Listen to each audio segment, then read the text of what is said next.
Só um minutinho que eu... Pronto, pode começar que eu coloquei para gravar agora. Então, gente, eu escolhi esse tema para dar aula para vocês, mas eu não sou nenhuma expert no assunto. Na verdade, eu estou ainda aos poucos aprendendo bastante coisa e desde que eu comecei a estudar epigenética, quando eu entrei aqui no laboratório, já muita coisa já nova já surgiu. Então, façam as perguntas, sim, as dúvidas que surgirem, porque temos outros pós-graduandos aqui que também manjam muito, até mais do que eu, que aí pode ajudar nas respostas, mas eu certamente não vou saber tudo, responder todas as dúvidas, mas não deixem de perguntar e interagir comigo. Eu tô com o celular aqui e o computador, até por conta da internet estar oscilando um pouco, mas também que assim eu consigo ver o chat. Então, se vocês quiserem interagir na hora, deixa eu até abrir o chat aqui, pode mandar mensagem, se não quiser abrir o microfone para falar, para perguntar, tá bom? Então, gente, a aula Introdução à Epigenética vai ser mais um bate-papo, uma conversa mesmo. Eu quero que vocês interajam comigo, porque ela é voltada, né, para os alunos de iniciação científica, então alunos de graduação, então não vou me aprofundar tanto em mecanismos e, né, uns nomes muito mirabolantes, falar um pouco do que a gente faz no laboratório, talvez alguns que já trabalharam, mas não entraram muito a fundo na parte teórica, talvez faça sentido, né, algumas coisas, mas enfim, vamos contando como é que foi essa história toda aí. Epigenética, ela é bastante ampla, né, e assim, ela acontece, são processos que acontecem desde o básico na nossa célula, algo que é comum ocorrer, principalmente em se tratando de controle de expressão. Vocês que já tiveram biomol, certamente tiveram essa aula sobre controle de expressão gênica, controle de transcrição, e a epigenética é uma delas, é um dos controles de expressão que ocorre nas nossas células. Mas apesar dela ser algo normal que acontece na nossa célula o tempo todo, desde a primeira divisão celular, ela tem ganhado força, esse termo tem ganhado força nas últimas décadas, porque é a explicação do efeito do ambiente nos perfis de expressão, sabe? Fatores externos que acabam por mudar o perfil de expressão gênica que ocorrem. Por exemplo, assim, por que fala tanto que pessoas que praticam meditação todos os dias reduzem as expressões de genes pró-inflamatórios, a expressão do hormônio cortisol, que é conhecido usualmente como o hormônio do estresse e da ansiedade. Porque o que faz com que essas pessoas reduzam essa expressão desse gene, desse hormônio, sendo que o gene ele continua lá, ele está lá intacto no núcleo, no DNA, mas ocorre algum controle, alguma coisa que está induzindo essa redução na expressão gênica.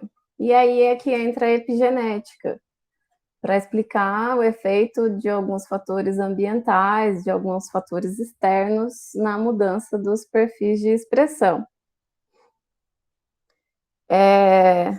Aqui no tópico sobre controle de expressão gênica que eu peguei numa página lá na Nature, que introduz assim, falando, né, como que um gene que consiste em uma cadeia de DNA escondido no núcleo sabe quando ele deve ser expresso.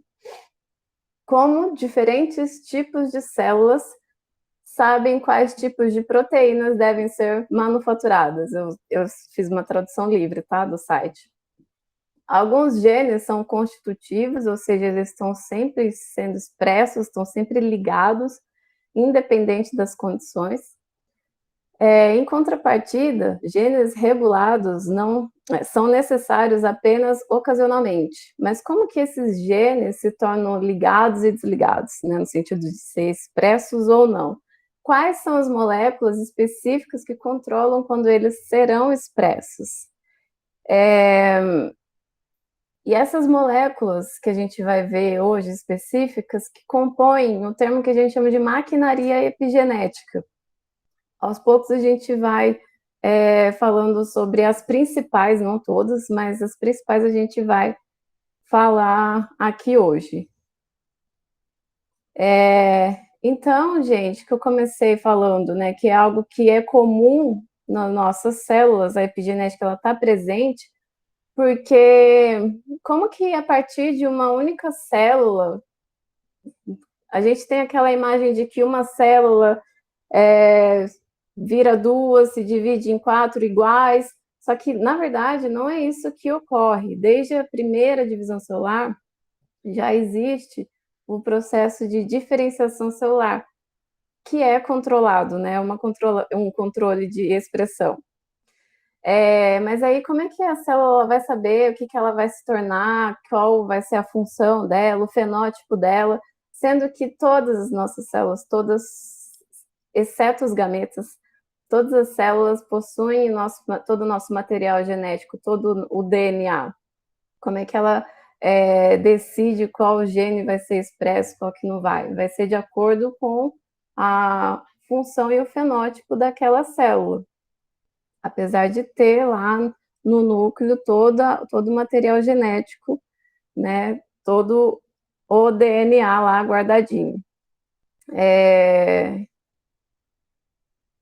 E aqui entra já a epigenética, que eu fico lendo, vendo se é mensagem, mas é WhatsApp. E aqui, então, que eu comentei que desde processos básicos biológicos que já entra o controle de expressão, que a epigenética já faz parte. Os diferentes tipos celulares, eles vão expressar diferentes tipos de gene, de acordo com o dogma central da biologia molecular, né? Que vai transcrever um RNA para depois, posteriormente, se tornar uma proteína, ser traduzida em uma proteína. E desde que aquele projeto Genoma ele foi publicado na Science, na Nature, muitas respostas foram clareadas, muitas coisas novas foram descobertas, mas ao mesmo tempo muitas dúvidas surgiram a mais ainda, né? Como assim, a descoberta do nosso genoma, né? Todo o genoma humano foi sequenciado, mas observou que pouquíssima fração do genoma que é traduzido, é codificado. Sempre que usar o termo codificado é que se torna uma proteína, vai ser traduzido em uma proteína. E aí, eu já estou pensando lá na frente, porque minha mente vai mais rápido que minhas palavras, mas tudo isso a gente vai ver que tem envolvimento epigenético, né? Não é porque não se codifica em uma proteína que ele não vai ter uma função. E a gente vai falar mais para frente, com calma. O termo epigenética, ele deriva, esse prefixo epi, ele vem do grego, que significa acima, sobre, in addition to, ao gene, né, genetics gene, e a gente vai observar que em alguns casos é literalmente isso, é algo que está ali em cima, sobre, adicionado, que vai ser, né, fazer parte desse processo de epigenética. Foi o Conrad Waddington, isso, em 1942, que cunhou esse termo epigenética pela primeira vez. Ele trouxe esse termo como o braço da biologia que estuda a interação causal entre os genes e os seus produtos que trazem o fenótipo à existência. E aí, assim, eu comentei no começo, né, que faz parte dos processos normais biológicos, mas há evidências abundantes de que as mudanças epigenéticas causam muitas doenças humanas. Isso já é bem estabelecido, bem já explicado na ciência, quando ocorre um desbalanço, um desequilíbrio na epigenética, na maquinaria epigenética, no caso, né? E aí, vamos então iniciar, né, de fato, para que a transcrição ocorra, a área ao redor de uma zona de transcrição potencial precisa ser desenrolada. Esse é um processo complexo que requer a coordenação de modificações de histonas, ligação de fator de transcrição e outras atividades de remodelação da cromatina. Uma vez que o DNA ele é aberto, sequências específicas de DNA ficam acessíveis para que proteínas específicas se liguem, a RNA polimerase, fatores de transcrição. Muitas dessas modificações são ativadoras, enquanto outras são repressoras das modificações epigenéticas que a gente vai ver mais detalhadamente. A gente tem lá dentro dos nossos núcleos os cromossomos, né? E conforme ele vai se desenrolando, vai expondo mais a cromatina e aos poucos desenrolando mais, a gente observa a fita de DNA enrolada em algumas proteínas que são as histonas. E aqui que a gente começa a ver a epigenética entrar em ação, nessa compactação da cromatina.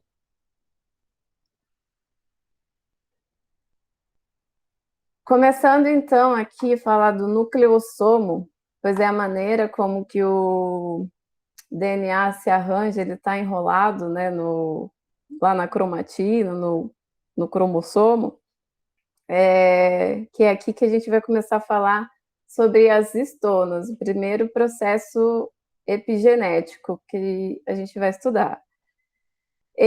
O DNA ele se encontra enrolado aqui 2 voltas em octâmeros, né? São 8 proteínas histonas, chamadas de histonas. E aí esse arranjo aqui é o que compõe o que a gente chama de nucleossomo, tá?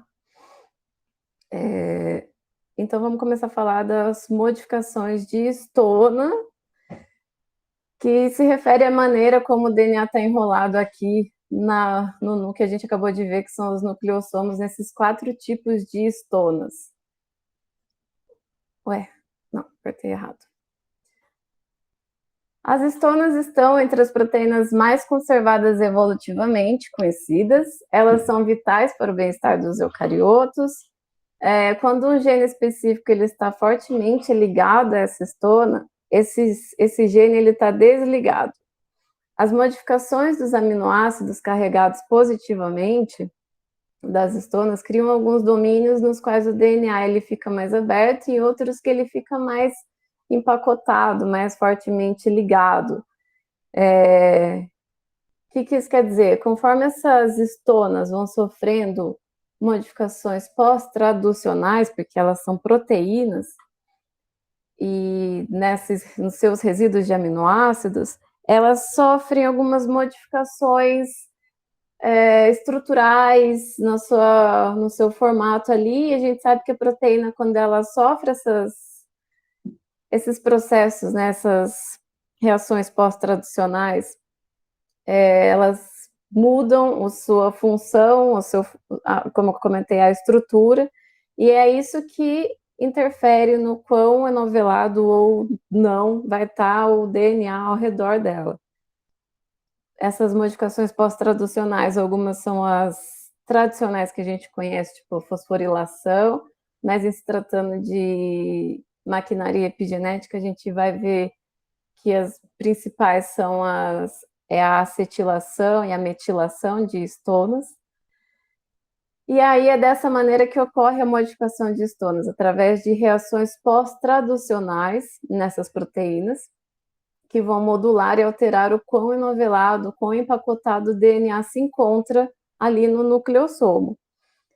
Existem 4 tipos de estonas, H2A, H2B, H3 e H4. No nucleossomo, elas estão em octâmeros, então elas estão em pares, né?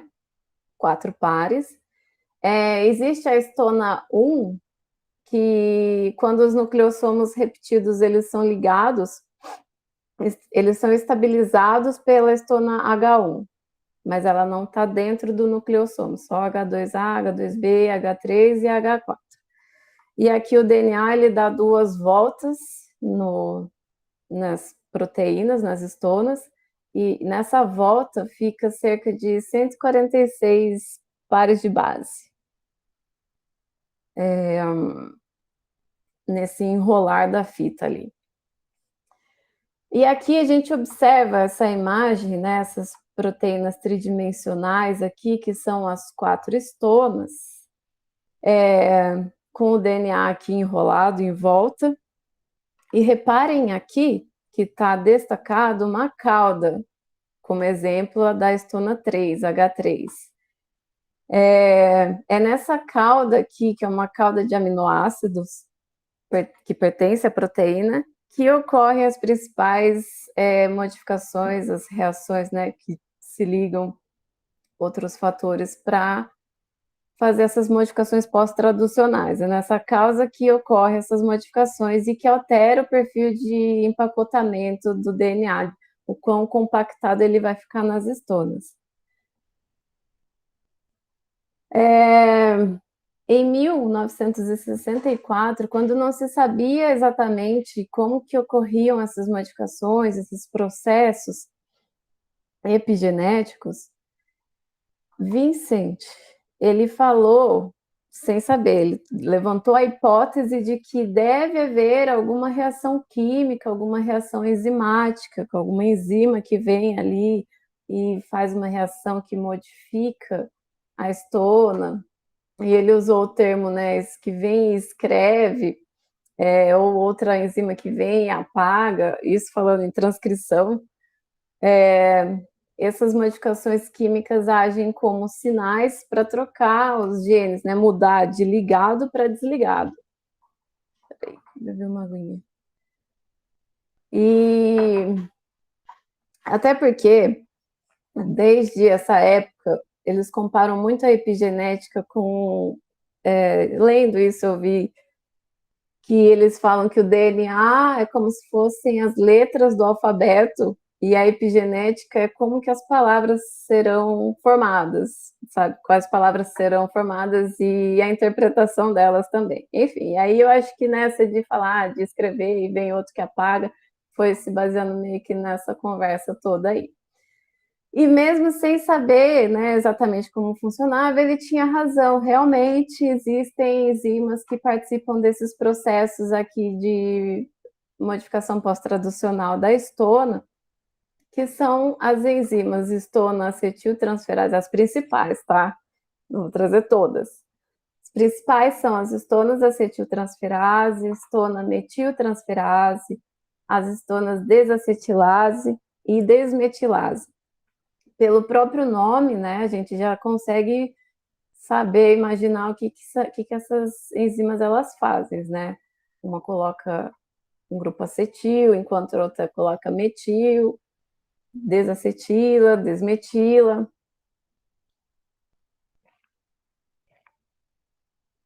O bom é que fica mais fácil precisar decorar.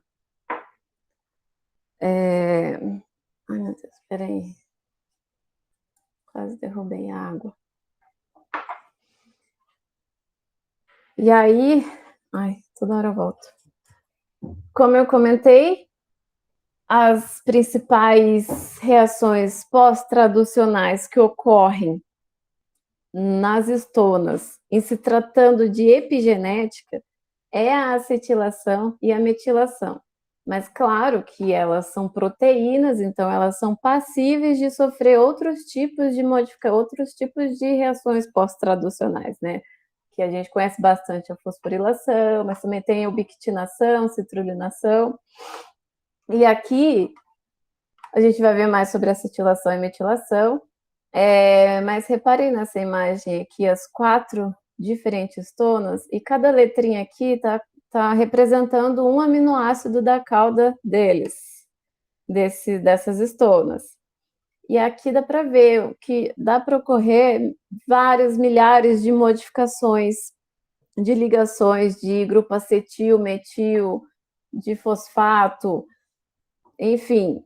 E é aqui que ocorre isso. E assim, o que eu estou querendo contextualizar, como diz o William, né? Que essas reações, elas podem fazer com que o nucleossomo, a cromatina, ela fique mais compactada.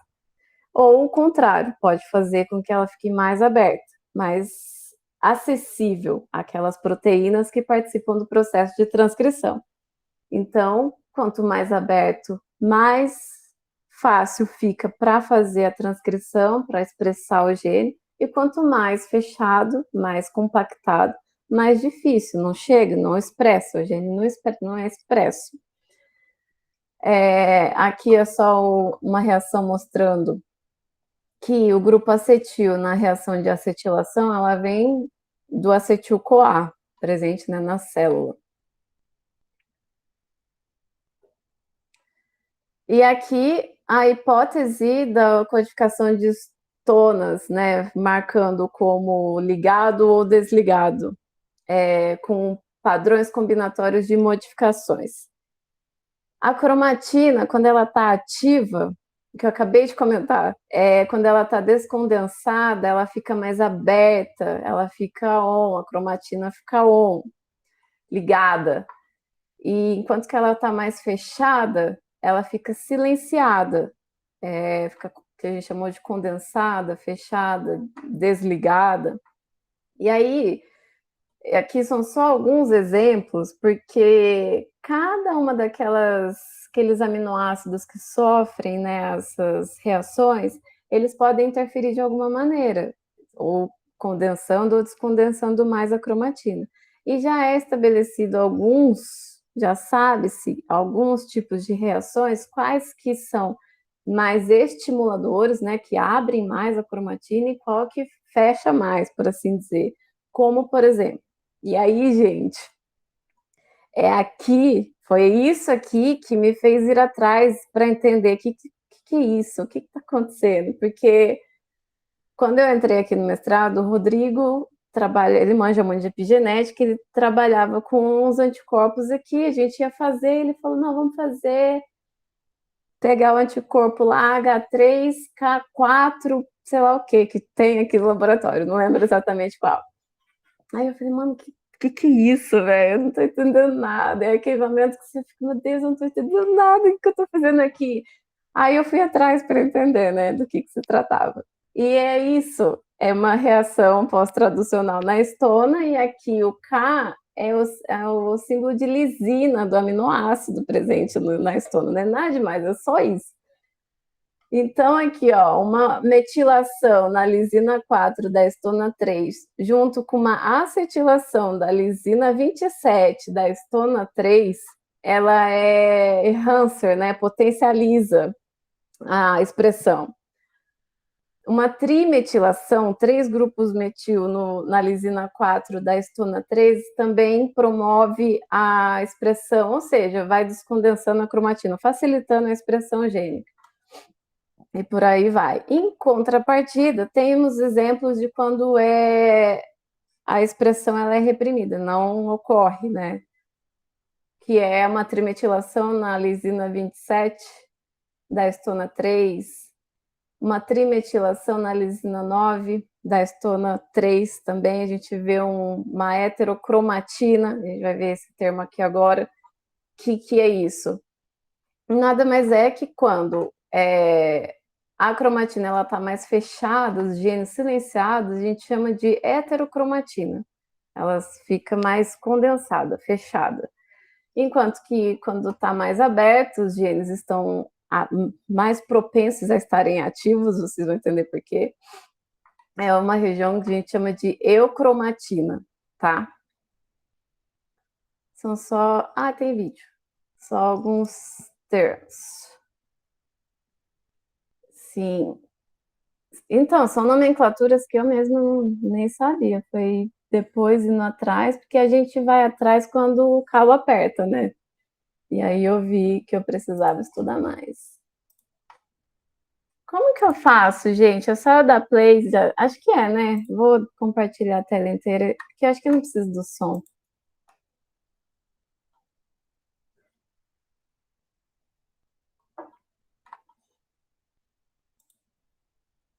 Aí é só um videozinho que vai falar tudo que eu acabei de comentar. Aí ele só tá dando uma introdução, e ele tá acelerado, tá? Se vocês quiserem eu reduzo, porque eu botei a legendinha para facilitar. Mas ele só tá dando uma introdução de tudo que eu acabei de comentar, mais ou menos por cima, de modificação, que tá epigenética. Ah lá, o cromossomo, abrindo a cromatina, que epigenético, voltando, epigenético está envolvido em algumas doenças e tal. Deixa eu tentar ler aqui. Ah lá, o nucleossomo. São feitos de 146 bases, acertei o número. E o DNA está enrolado ao redor de 4 oh, meu Deus, estonas. Tá difícil ler e falar ao mesmo tempo.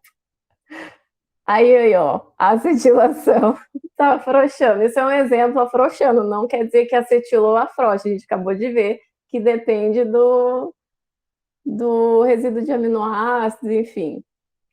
Olha lá, que eu comentei das enzimas, estonas acetil. Peraí, vou dar pause, Jor. Pode falar. Tá, mas geralmente quando a gente tem a acetilação, a gente tem realmente a abertura das estonas, tá? É o que você falou, Sim, nem sempre é assim, mas geralmente é a abertura delas. certo. É isso aí. Eu não gosto de afirmar com certeza, mas é porque, enfim, geralmente é isso. Tá certo. E nesse vídeo ele tá mostrando abrindo, né? A acetilação tá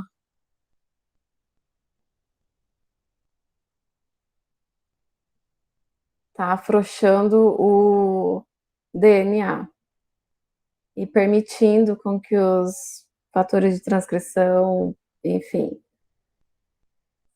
E a HDAC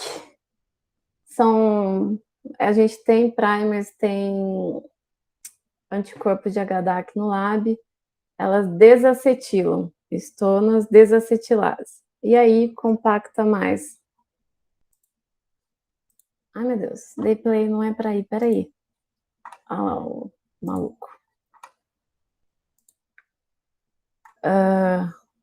Vocês estão vendo, então, né? Tá, jóia. Então, essa parte de estona já passei meio rápido, não sei se falei muito rápido, mas se ficou alguma dúvida pode perguntar.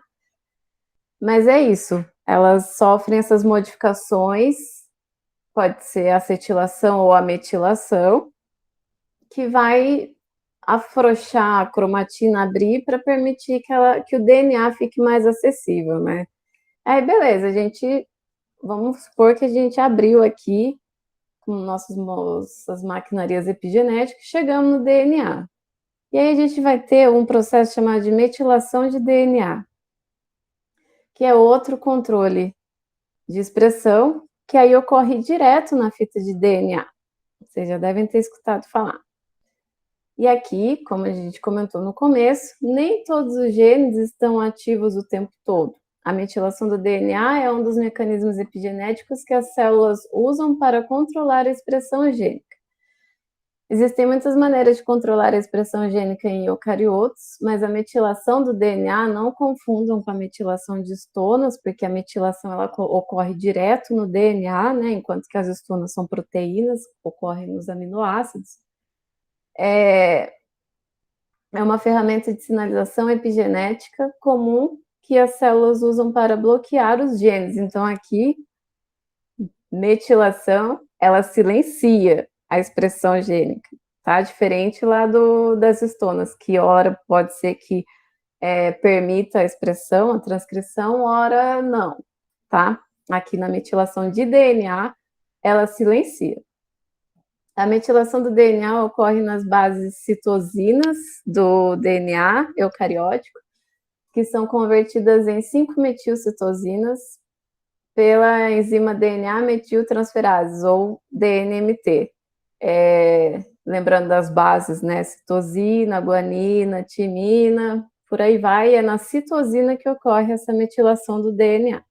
Eu cheguei a ver uns artigos, estudando, né? Mas isso essa semana para falar dessa aula, que parece que ocorre metilação em outras bases, mas eu preciso confirmar para vocês, se alguém souber. Vocês podem ou falar agora ou trazer junto comigo para a próxima aula. Não sei quando vai ser, mas tudo bem. E se tem algum. O Aron está perguntando se tem algum modo de direcionar a acetilação, né? Eu acho que você quis dizer, ou a metilação em uma região específica. Direcionar, cara, eu ia trazer essa discussão para o final da aula, porque isso, a epigenética faz parte das práticas clínicas. Médico, nutricionista principalmente, eles meio que dão uma manuseada, uma modulada na parte epigenética dos pacientes hoje em dia, mas eu não sei dizer.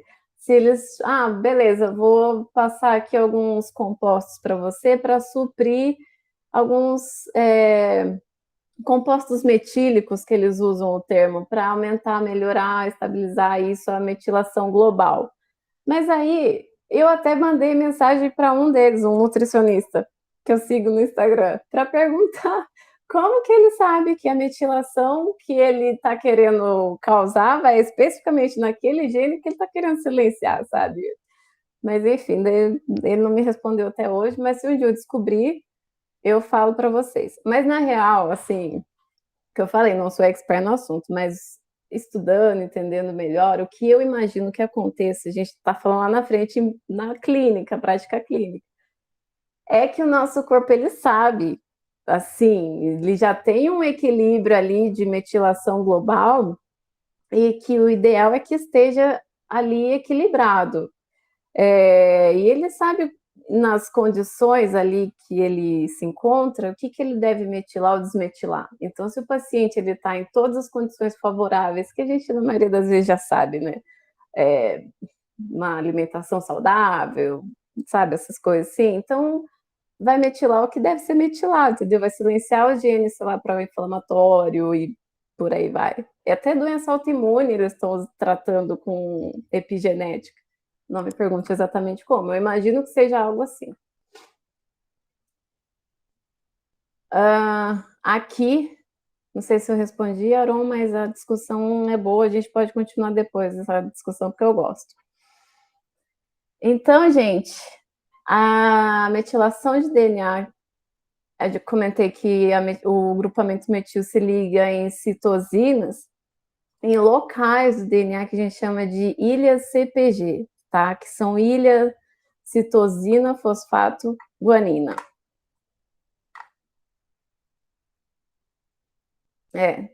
O Aron, para quem não leu aí, ou para quem vai ver gravado depois, comentou assim: em textos nutricêuticos, já li sobre alimentos que dizem induzir metilação ou acetilação, mas nada de falarem sobre esse ponto de como saber qual região vai sofrer essa influência. Eu também já fui atrás, mandei mensagem para o nutricionista lá que eu sigo, ele não me respondeu, porque às vezes nem ele sabe. Não, mentira, eu não estou julgando.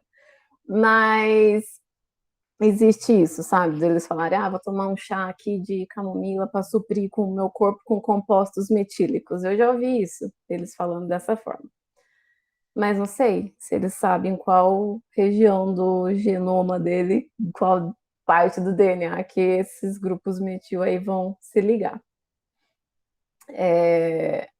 Então, voltando aqui, o grupamento metil ele se liga em citosina, né, em locais, ilhas CPGs, que são as ilhas citosina, fosfato, guanina, pela DNA metiltransferase, a DNMT, e forma a citosina que a gente chama de 5-MEC, carinhosamente. Aqui a citosina, e aí o grupamento metil se liga no carbono 5 do núcleo aqui do ciclo da citosina. Até quando o Rodrigo deu aquela aula de desenho de primers para gente, ele comentou, né, que às vezes a gente vai pegar um gene que tem alto número de ilhas CPGs, então esse gene ele é passível de sofrer uma metilação de DNA. E aí, aqui no laboratório, a gente analisa isso também, que me corrijam se eu estiver falando errado, mas é assim, se a expressão daquele gene que a gente está estudando, a gente observou que ele reduziu, a gente pode investigar depois se está aumentando a metilação no promotor daquele gene, vocês estão conseguindo acompanhar comigo? E a gente tem como desenhar primers para metilação na região promotora, de algum determinado gene. E é por isso que ele comentou aquele dia na aula de desenho de primers para a gente ver. Obrigada, Jorge, eu estava esperando alguém me ajudar nessa parte. Por isso que ele comentou sobre, tipo, vou desenhar um primer de um gene, e nesse gene eu sei que tem bastante ilhas CPGs. É porque ela é passível de sofrer metilação de DNA. Vai, Jorge. Isso, tá, é isso aí. E aquilo que a Thaís falou, gente, sobre expressão gênica e metilação, geralmente são inversamente proporcionais. Então, ela deu o exemplo de, tem muito gene expresso, então a expressão desse gene está aumentada. Provavelmente ele está hipometilado, ou seja, teve menor metilação do DNA.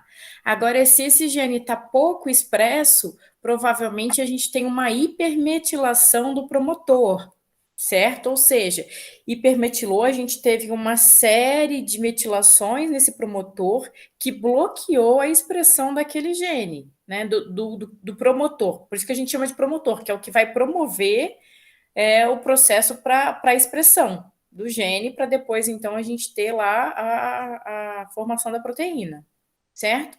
Então, é isso aí, tá? Seguindo essa Maravilha. ideia mesmo. Beleza. Vão fazendo, tirando as dúvidas se surgirem, gente. Então, aqui, ó, compõem a maquinaria epigenética em se tratando de metilação de DNA, as DNA metiltransferases e as TETs, tá? Que são as desmetilases. Elas desmetilam, enquanto um bota o grupamento metil, a gente vai ver como, mas a outra tira esse grupamento metil. E aqui, alterações de metilação do DNA, por exemplo, hipometilação e hipermetilação, estão correlacionadas com cânceres, distúrbios genéticos, doenças neurológicas e autoimunes. Às vezes, a doença está sendo causada por um desbalanço, um desequilíbrio nessa metilação do DNA do paciente. Então, aqui a metilação, mostrando de novo, né, que na citosina no carbono 5, ela recebe um grupamento metil. Esse grupamento metil, ele vem do S-adenosilmetionina, formando, então, o que a gente chama de 5-MEC, ou 5-metilcitosina. E aí, lembra que as TETs desmetilam. Elas são as responsáveis por desmetilar, e elas são importantes nesse processo também, até porque, às vezes, o gene precisa ser expresso, permitir que ocorra a expressão desse gene. E aí, como é que ela age? A TET, ela, falando de uma maneira bem usual, simples aqui para ficar entendível, mais facilmente entendível, elas colocam uma hidroxila, realizam uma reação de hidroxilação no grupo metil que havia sido adicionado aqui. Aqui, então, fica formado o que a gente chama de 5-hidroximetilcitosina. E aqui, podem me ajudar também aí, Anderson, Jorge, que manjam mais. Quando a gente dosa ou vai avaliar, né, a presença de 5-hidroximetilcitosina na nossa amostra, para ver se está ocorrendo essa desmetilase, se está diminuindo essa metilação. E aí, talvez, explicar o porquê que a gente está vendo um aumento na expressão. Vocês estão conseguindo acompanhar o raciocínio? Mas é assim, aí essa TET, ela vem e coloca essa hidroxila na, no grupamento metil, e aí o que ele faz? Essa hidroxila, ela causa uma certa instabilidade na molécula, deixa ela mais passível de sofrer reações e desestabiliza também a ligação aqui do grupamento metil com o anel. E aí fica mais fácil dela sair e a molécula voltar a ser a citosina. É por isso que passa por esse processo de hidroxilação primeiro, porque esse grupamento hidroxil, essa hidroxila, ela desestabiliza a molécula e isso faz com que ela rompa essa ligação PERC e ela volte a ser a citosina sem o grupamento metil. Pode falar, Jorge, depois Anderson. Não, pode falar, Anderson. De repente o que ele vai falar é a mesma coisa que eu. Era pra ouvir? Tá baixo? É que eu tô com outro fone. Não, Ah, era tá só para falar dando. que na verdade a PET ela não tira de vez o grupamento metil, né? Ela vai facilitar o processo da desmetilação. Então, quando a gente Isso. faz o experimento para ver a 5-MEC e 5-HMEC, a gente está vendo um processo que está acontecendo, não exatamente que vai ser desmetilado, mas quer dizer que aquela região promotora está em processo de desmetilação, né? Ela não vai, é como você falou, ela não tira de vez o grupamento metil, né? Ela coloca um hidroxila para Isso. essa hidroxila com o grupamento metil ser retirado depois por outros, mais na frente por outros processos. Isso, Né? exatamente. A gente fala, né, carinhosamente que elas são desmetilases, mas na verdade ela não vem e arranca o grupamento metil, ela coloca ali a hidroxila que facilita o processo de retirada depois do grupamento metil. Pode falar, Jor. Não, era isso. E também que geralmente, quando a gente quer saber se está hipo ou hipermetilado lá, a gente faz uma razão. A gente analisa a 5-metilcitosina, que é a 5-MEC, e analisa a 5-hidroximetilcitosina, que é a 5-HMEC. Daí a gente faz uma razão sobre isso para ver quem está prevalecendo ou não, tá? É daí que a gente sabe dizer se o promotor desse gene hipermetilou ou hipometilou. Daí, então, promovendo, aumentando ou não a expressão do gene que a gente está analisando. Certo, muito bom. No final, eu trouxe alguns exemplos de técnicas experimentais voltado para a epigenética e eu quero que vocês interajam mais para ajudar e ficar um bate-papo bacana. Beleza. E assim que ocorre, então, a metilação do DNA, acho que deu para todo mundo entender. Se não, depois vocês mandam. Quem assistir gravado depois pode vir perguntar, tirar dúvida. E é isso. Ai, voltei de novo. Beleza. Aqui a gente viu, então, né, as modificações de histona e depois a metilação de DNA. Antigamente, epigenética era considerada até aqui, esses processos diretos no DNA, na cromatina, mas de umas décadas para cá, passou a incluir os RNAs não codificantes, que eles são RNAs, vocês já devem ter escutado falar, que eles são transcritos, né? Então é o RNA ali transcrito, mas ele não é codificado em uma proteína depois, ele não se torna uma proteína, tá? E aí que eu comentei lá no começo, né? Que depois do projeto Genoma, muita coisa foi descoberta, mas ao mesmo tempo muita coisa gerou mais dúvida e questionamentos, porque eles viram que a maioria do nosso genoma ele não era codificado, não se tornava uma proteína.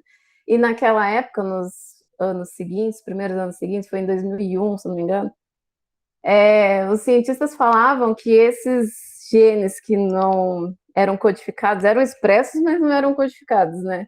Eles usavam o termo de junk genes, junk de igual junk food, como se fosse inútil, lixo, sabe? Que não tem função nenhuma. Mas, na verdade, não. Com o tempo, foi descobrindo que os RNAs, que eram transcritos e não eram codificados, eles tinham muitas funções, possuem muitas funções nas células, que são importantíssimas para o fenótipo, para a fisiologia, enfim. E que então veio falando que não são lixo, não, não são junk. Eu sempre aperto para voltar. E aí o mais falado, mas porque é o mais estudado, é o microRNA, que são RNAs pequenos, não codificados, né? Que eu comentei, agora a gente está falando dos não codificantes. Eles possuem cerca de 20 a 22 nucleotídeos, são pequenininhos, participam da regulação pós-transcricional. Não está escrito aqui, mas quem está aí com o caderninho anota. Tenho certeza que todo mundo está. Que é isso? Ele participa, o gene ele já foi transcrito, então ele participa agora na regulação pós-transcricional. O que a gente estava vendo antes, da metilação de DNA, de modificação de histonas, é o controle transcricional do gene. Agora que ele já foi transcrito, é um controle pós-transcricional. O microRNA primário, a gente vai ver um vídeo que ele está mais explicadinho. Ele é transcrito e se tornará no microRNA final, que vai ter a função regulatória após várias etapas do processamento. E aqui estão algumas enzimas que participam dessa maquinaria, desse processo todo, né, do microRNA. E o microRNA final, ele pode inativar o RNA mensageiro, ele atua no RNA mensageiro, de duas maneiras diferentes. Vamos ver no vídeo.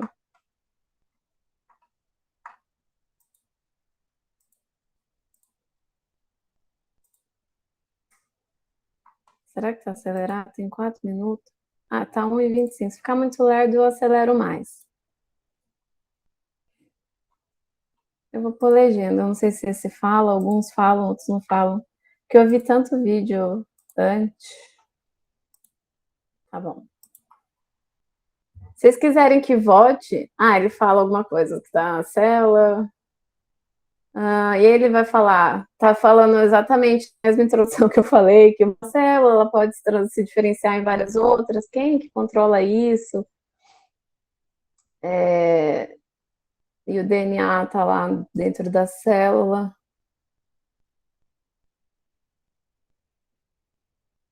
Aqui, todas as células contêm todas as mesmas cópias do DNA, exceto os gametas, tá?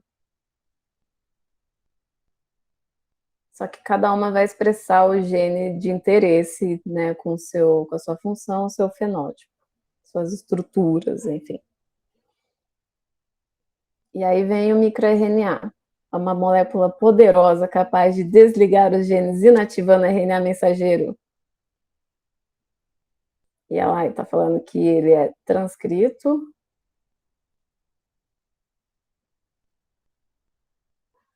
E quando está desregulado, pode causar severas consequências. Ai, meu Deus, não estou conseguindo ler, tá longe. Biogênese e função do microRNA.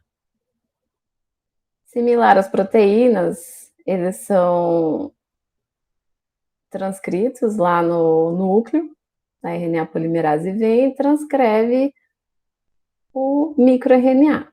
Aí a gente tem aí o primário.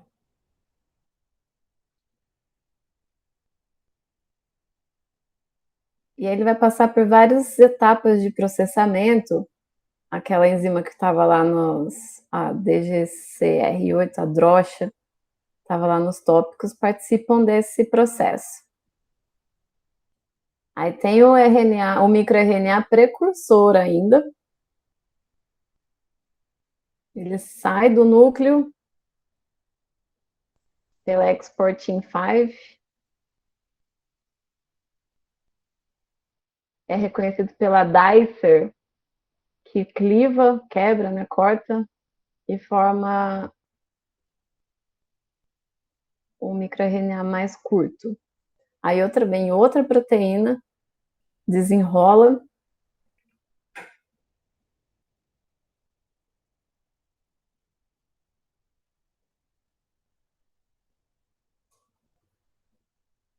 Eu quero que chegue logo na parte.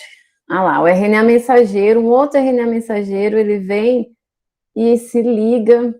Ele vai mostrar as duas maneiras de como o microRNA ele inativa o RNA mensageiro. Uma é dessa forma assim, ó, clivando. Você viu que cortou, quebrou, rompeu, vários termos. E outro mecanismo é simplesmente se ligando. Aqui, ó, vou pausar aqui. Outra maneira é simplesmente se ligando, ele é complementar a fita de RNA mensageiro e aí ele fica ali, o RNA polimerase, ele não consegue, RNA polimerase, olha, a tradução não consegue acontecer porque a proteína que vai levar para o ribossomo para ser traduzida não se liga, não reconhece a dupla fita, né? Reconhece uma fita simples, que é o de RNA mensageiro. Ficou meio confuso, porque eu fui tentando falar junto e tentando traduzir, mas deu para entender que o microRNA ele atua de duas formas. Uma é clivando o RNA mensageiro e a outra é se ligando nele, inibindo a tradução do RNA mensageiro.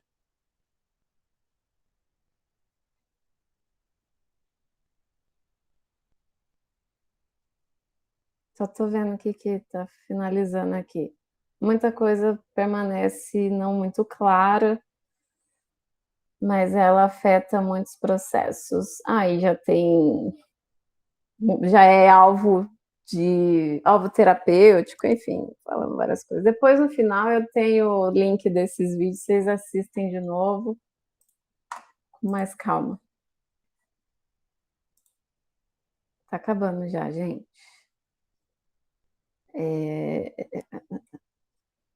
Aí também tem os RNAs longos não codificantes, long no coding RNA. Tem gente no laboratório que trabalha com esses RNAs. São definidos como moléculas de RNA com mais de 200 nucleotídeos, que também não são traduzidos em proteínas, e de mais de 10 mil desses RNAs longos não codificantes, apenas algumas sabem se a função, são bem entendidas, são bem estudadas. Participa da regulação da transcrição, ativa ou reprime, então, na transcrição lá do gene, tá? Porque interage com a maquinaria epigenética lá, por exemplo, as metiltransferases. Deixa eu ver. Tem uma outra imagem aqui, ó, que eles acabam agindo desde lá na expressão do gene, então faz um controle. Eu não, como não tem muito aprofundado, não tem o mecanismo como isso ocorre. Mas aqui o foco é entender que esses long no coding RNA eles atuam tanto lá diretamente no DNA, no controle transcricional, como no controle pós-transcricional, e inclusive interagindo com o ribossomo na tradução, né, de proteínas, tá? Eles já são mais abrangentes, então tem muita coisa ainda para ser estudada.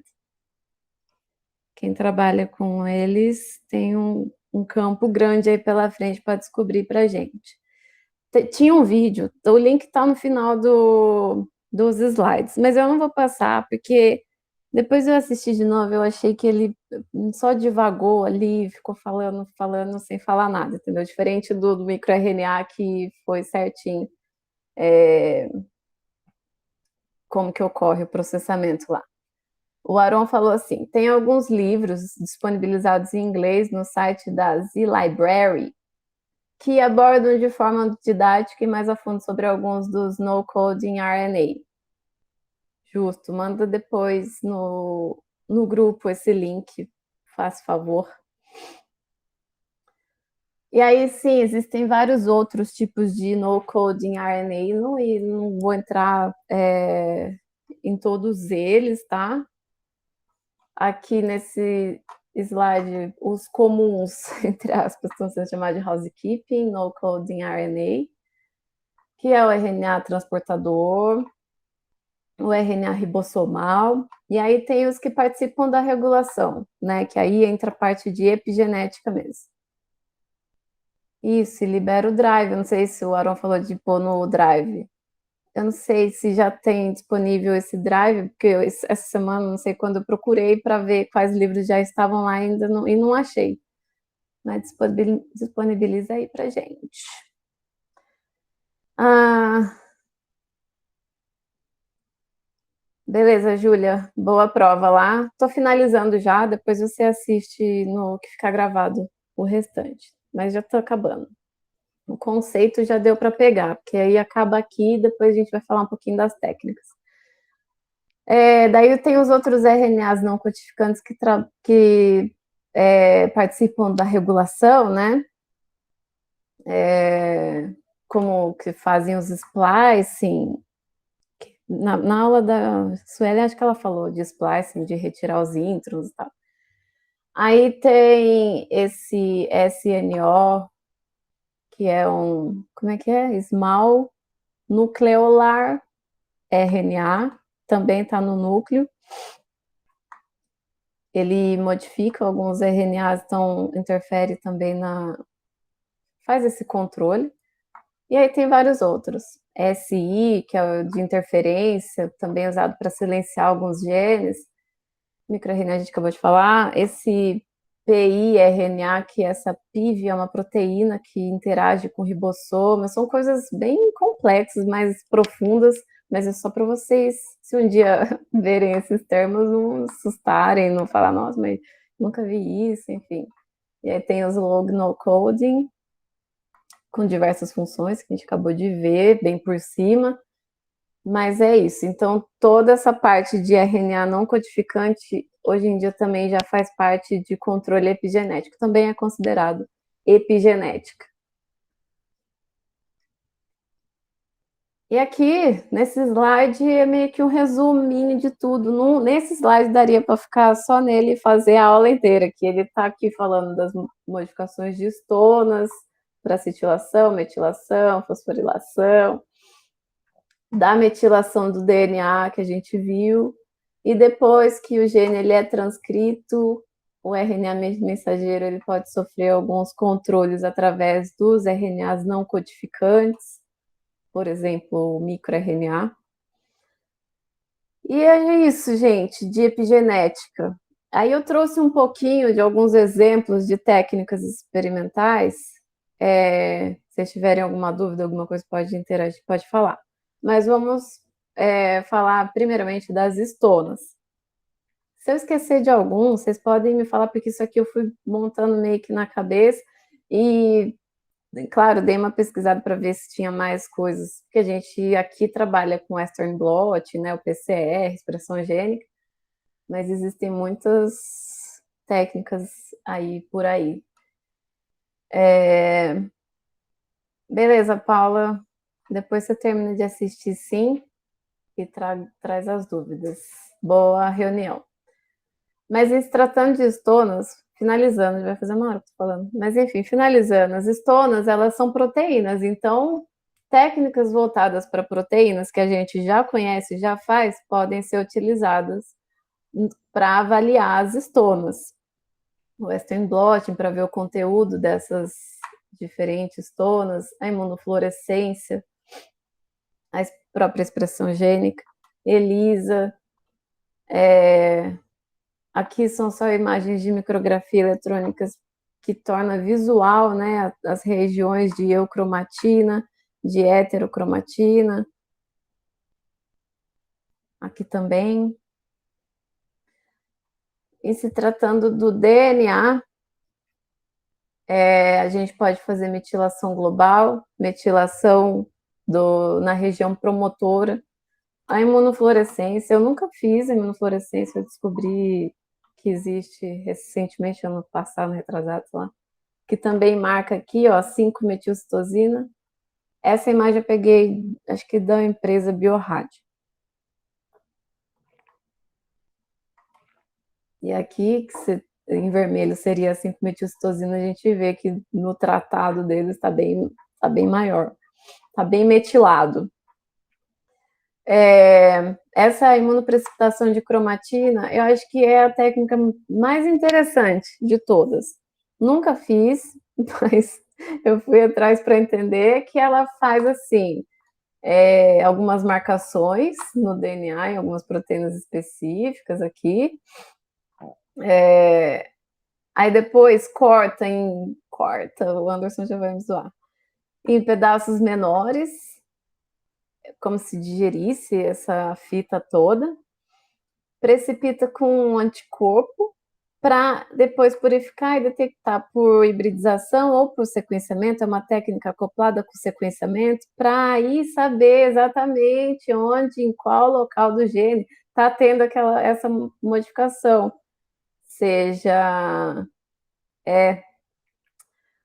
acetilação, a metilação, para você ver exatamente onde é. E nesse caso a gente consegue descobrir em qual região do genoma. Ai, que tudo! A Georgia falou que vai ter que fazer isso no projeto dela. Muito legal, eu nunca fiz também, mas eu achei muito da hora, porque, beleza, é importantíssimo a gente saber que o nosso tratamento, nosso modelo aqui do projeto está tendo envolvimento epigenético, que as histonas estão modificadas, está alterando a compactação da cromatina. Então, bem longa aqui. Matei. Mas aí, beleza, isso é muito importante saber. Nosso projeto está mostrando o envolvimento da maquinaria epigenética. Aí agora você provar onde exatamente está acontecendo na sequência do gene, do DNA, aí sim. Aí quando a Jorge fizer, depois ela faz uma aula para ensinar a gente a fazer essa técnica. Aí, finalizando, gente, para fixar bem, então, que a epigenética ela é uma mudança, uma modificação reversível, mais dinâmica. Ela vai lá, altera o perfil de expressão, altera o fenótipo da célula, o comportamento, né? Causa doença, não causa, sem mudar a sequência do gene que está lá, sem mexer, sem alterar nas bases, elas continuam lá intactas. Em contrapartida, o que a gente chama de mutação é quando ocorre uma mudança, uma mutação, né? Uma modificação fixa lá no gene, na sequência, ela altera, enfim. Mas a epigenética não. São modificações químicas no DNA ou nas histonas. Aqui ainda nem fala dos RNAs não codificantes. Mas a epigenética é isso. Você alterar o fenótipo, a função, mexer na célula toda, sem alterar a genética dela. Ela se mantém intacta. Pode falar, Jor. Não, tá, você já falou. Eu ia falar isso, que a epigenética ela modifica quimicamente, diferente do que a mutação, que modifica estruturalmente, né, o DNA. Então, às vezes pode parecer a mesma coisa para a gente, né, para muitas pessoas na cabeça, mas é que quando a gente fala de mutação, de mudança estrutural, a gente trocou um aminoácido pelo outro. Então, um exemplo, onde era para ser lisina, veio arginina, e aí deu o processo errado, entendeu? Então, isso é uma mutação. Então, uma estrutura mudou, né, uma modificação estrutural. Já a epigenética, não. Como a Thaís falou, vocês viram que adicionou o grupo metil, né, no quinto carbono da citosina, depois adicionou a hidroxila lá no grupo metil, ou seja, estruturalmente a gente não trocou nenhum aminoácido, a gente só trocou moléculas químicas. Então para vocês focarem bem isso, e foi super legal a Thaís falar isso, porque às vezes a gente não tem essa ideia, né? Então, e é por isso que, eu não sei se você vai falar isso, mas a gente tem usado a epigenética para tentar reverter doenças, né? Que hoje a gente não tem cura, né? Ou então, não digo reverter, mas pelo menos amenizar o processo pelos processos epigenéticos. Sim, eu queria trazer, sim, essa discussão, que inclusive agora eu trouxe alguns artigos para mostrar, e eu foquei em artigos que não têm envolvimento, sei lá, de Aqui está falando, né, de mudanças no esqueleto humano, na saúde, né? Moça falou, em presença do exercício. Então, é algum fator externo, não queria colocar muito fator químico, fármaco, enfim. Mas como isso já interfere. Modificações epigenéticas depois do estímulo do ambiente, por exemplo, o exercício, isso que eu quis dizer. Outro, falando de exercício físico, a imagem do artigo, mostrando modificações distonas aqui no caso, e isso que a Georgia falou da prática clínica, ela é uma realidade, e eu participo de lives, algumas aulinhas gratuitas que eu recebo, falando de... vai acabar a bateria do meu celular. Mas enfim, falando de, vamos supor, algum paciente, ela fez aquele teste genético, sabe? Acho que vocês já ouviram falar, que ele vê todo o seu DNA, né? Seu genoma. É um cariótipo. Isso. E aí, se você apresenta alguns polimorfismos que pode te predispor a algumas doenças, autoimune, ou até coisas não é que não seja sério, grave, mas vamos supor, uma pessoa que tem uma predisposição a diabetes, a obesidade, essas coisas, por causa de polimorfismos, os nutricionistas médicos estão tratando com epigenética, de suprir o paciente com compostos metílicos para controlar através da metilação global. Mais artigos aqui como exemplos, modificações epigenéticas induzidas pelo exercício, uma intervenção livre de fármaco para melhorar o déficit cognitivo associado com a obesidade. Eu peguei esse artigo, meu projeto é com obesidade, né, gente? Então, por isso que eu acabei trazendo também. Aí, depois que eu peguei, que eu vi que o Rodrigo tá aqui, o brabo. Ele que devia dar essa aula pra gente, que ele manja. Mas aí, aqui, ó, como, por exemplo, genes que são aumentados, que a metilação do DNA é aumentada e a expressão é comprometida na obesidade. Então, todos esses genes aqui, qual o tipo de amostra que foi avaliado isso, que tem a metilação aumentada, e isso compromete, né, a expressão gênica. Sem contar ainda nesse mesmo artigo aqui, os principais microRNAs aumentados obtidos de amostras de pacientes obesos, né, de doenças relacionadas com a obesidade, síndrome metabólica, diabetes, ou o contrário, os principais microRNAs que são reduzidos nessas amostras.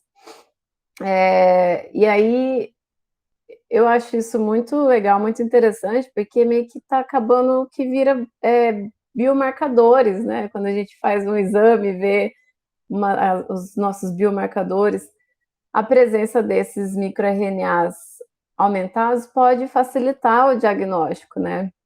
E assim a epigenética foi entrando e fazendo parte das práticas clínicas.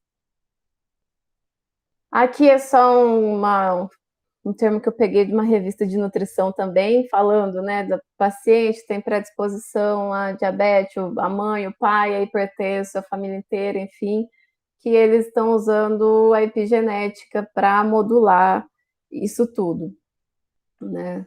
Aí é só um exemplo. Aí essa imagem eu peguei de um artigo. Eu tinha até anotado a legenda para ver, porque eu achei legal que estava escrito na legenda, mas acho que vai ficar meio longo. Deixa eu ver aqui. Só está mostrando que a epigenética atua como mediador entre os fatores genéticos e externos no desenvolvimento de doenças, um monte de coisa. Depois, se vocês quiserem, eu mando. Ou no final, no último slide, está todos os links desses artigos e tudo mais. É que já são quase 2h30, eu vou finalizar.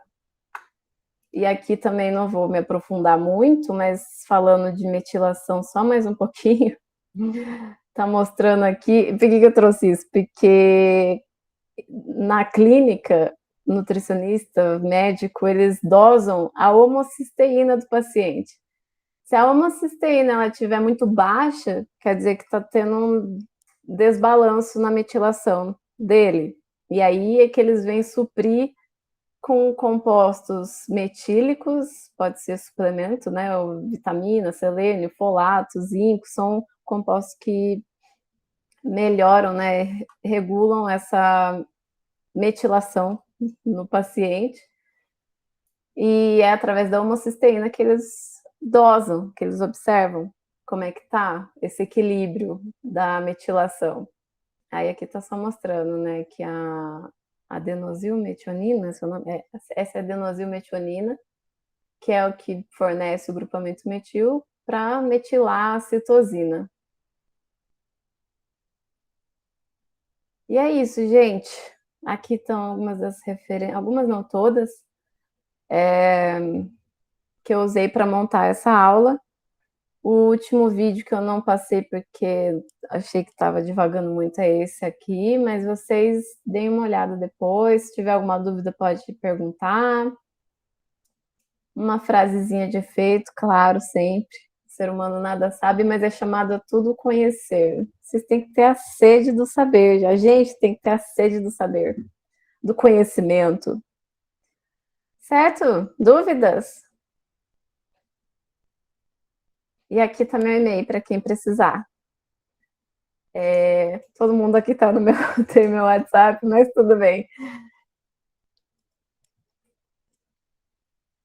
Quem tiver dúvida, não chame, não ligue, a gente não vai estar disponível. Como é que Quem para? dá mais, quem dá mais, vamos, gente, quem dá mais.